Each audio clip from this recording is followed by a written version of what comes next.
All right, this is Riley Kuntz with Rock House Roofing. We're doing a video roof inspection in Atlanta, Georgia today. This is an architectural style of shingle. It's probably around 10 years old, and it is probably around 35 squares. Basically what we're doing, we're going through the roof. We're looking for any problems that we see, whether that be installation errors or weather-related damage. And then we're giving you some advice on how to prolong the life of your roof. So on this house, there's 3 leaks. One on this slope, one by this left side of the chimney here, and then one by a skylight on this other slope over here. So I want to start on the front of the house here, and there's only one layer of shingles up here. I checked it on the way up, only saw one layer. There is plywood over top of the slatted decking, which is fine. That's actually how it's supposed to be done. If you do have slatted decking, you're supposed to put newer OSB over top of it. So but yeah, this is the area where you're starting to see some mold on the ceiling, and I was looking around.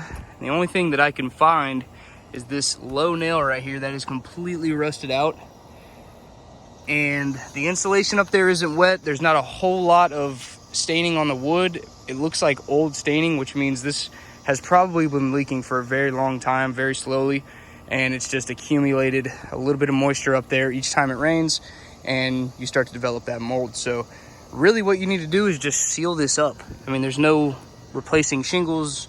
You don't necessarily have to do any of that. I mean, you could replace this one shingle, but truly it's not necessary. I mean, you really just need to seal that nail head up so that it prevents water from getting through there. And once you do that, it should be fine. It kills the ceiling and kill all of that mold, and it shouldn't grow back. So moving over to this side, you have a pipe boot over here. You have 5 pipe boots, actually 6 pipe boots on the house, all of which are pretty much in the same condition. They all have these newer plastic flashing casings around the actual pipe. You have older style lead pipes. The seals around these are starting to crack and break, as you can see. And the second that this seal goes, this leads directly into your attic space. So if that seal between the pipe and the flashing here gets a hole in it, like you have right there, that could definitely cause a leak. So I would recommend putting rain collars on all of your pipe boots. Like I said, there's 6 of them up here. And also just sealing up the nail heads that are around this casing, because you can see the sealer has started to wear away on those as well. So rain collars and sealing up the nail heads on all of your pipe boots.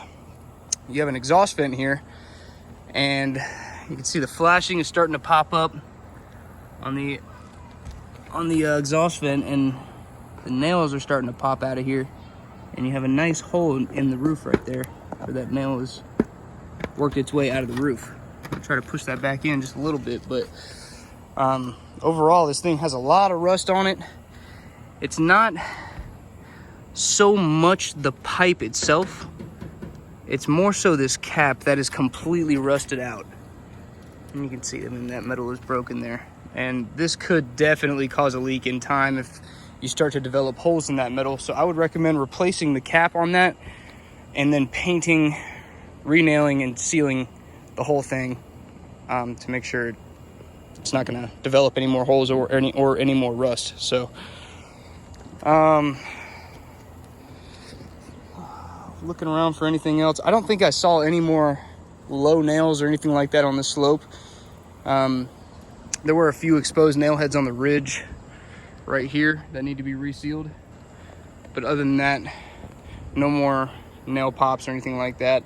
You do have a power attic fan up here. You actually have 2 power attic fans, one here and one on the back of this slope, and both these power attic fans really are not necessary. I don't even know if they work. They look pretty old, but if they do work, it actually just counterventilates the roof, because you have this newer style ridge vent, and that's designed to circulate your entire attic space.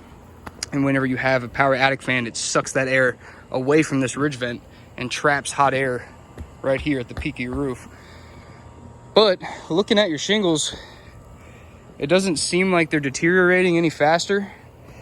So my guess is that this doesn't work. So it's really just up here. There's no point in it. The shingles around it look okay. The flashing and everything look fine. Might want to just reseal the nail heads. Normally I would recommend taking this thing out if it worked, but I don't believe it does, and I don't think the other one does either. So if it doesn't, I would recommend leaving it. There's no sense in tearing up new shingles and causing more problems potentially than you actually fix anything. You might as well just leave this here and just make sure you seal up the nail heads on it.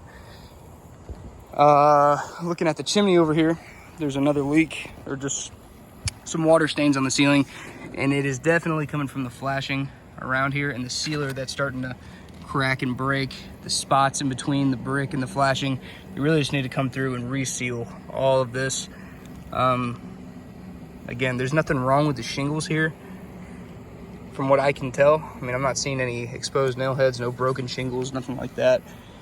So, and the chimney cap looks fine. So I would just say reseal this flashing here to make sure no water can get in.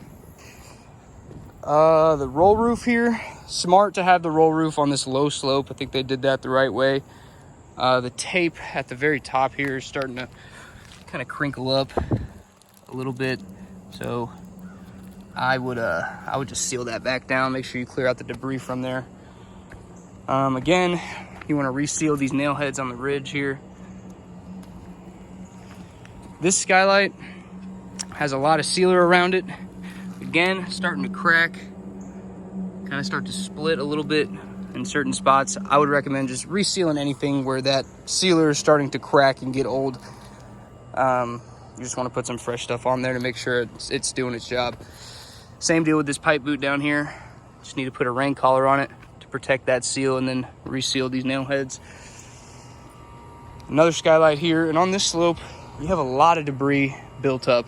And I think that's part of the reason why this skylight over here is leaking. But you have debris sitting in your valleys. It is so important to keep all this debris, especially on a low slope roof like this, especially with skylights. You want to keep all this blown off. And with how much tree coverage you have around the house, you're gonna have to do that multiple times a year. Just to make sure you're not having any leaks, because the water is really just a spot for moisture to collect and build up. So if I move any of that, you see how this is all wet. All that debris is completely sopping wet. So when a rainstorm comes, if you have any debris on the side of your skylight right here, especially when the flashing is exposed like this, you have that debris sitting there, you get a gust of wind to come and blow all that debris and water up underneath that flashing. It'll eventually work its way down the roof and cause a leak. So that's what I think is happening with this skylight. For one, you can see the flashing over on this right side is covered by the shingles here. That's the proper way to shingle this flashing. But on this side, it's not. And it's not that they broke this shingle or anything. I think it's just that they did it opposite compared to this side. So my recommendation would be to remove this shingle here, starts right there, and replace it, add a shingle here on top of this flashing, seal up the flashing on both sides, and that should solve the problem. And then again, just keeping that debris away from both of these skylights, away from the sides and the top, it's gonna help you a lot in the long run. Again, 2 more pipe boots over here that need rain collars. The power attic fan here, again, another really old one. I don't think it works, but you just want to reseal the nail heads, make sure you're not going to have any spots where water can get in. And then with this chimney, the flashing around it kind of looks similar to the other chimney. You have a little bit more kick out flashing on this side, really on both sides, but other than that, it looks about the same. You want to seal up everywhere where there's this old cracked sealer, and then go ahead and seal up any exposed nail heads like that. Trying to think of anything else. The gutters on the house look great. You have I think there's 6-inch K-style gutters fastened on with clips as opposed to the nails, and the gutter guards seem to be doing their job. Again, just important to keep that debris cleared off the gutters as well as the roof, to make sure none of that little debris can get through those screens and clog your gutter system up. but I think that just about covers everything. So overall, just to kind of summarize what you need to do here: seal up the nail that's causing the leak and the mold on the interior, replace this cap here, seal up any exposed nail heads, seal up the flashing, put rain collars on all of the pipe boots, seal up the flashing on this, replace the shingle around that skylight, and then seal up that flashing as well, and then clear all the debris off the roof and out of the gutters. And that should cover everything. So once again, this is Riley Kuntz with Rock House Roofing. Thank you for letting us give you a video roof inspection.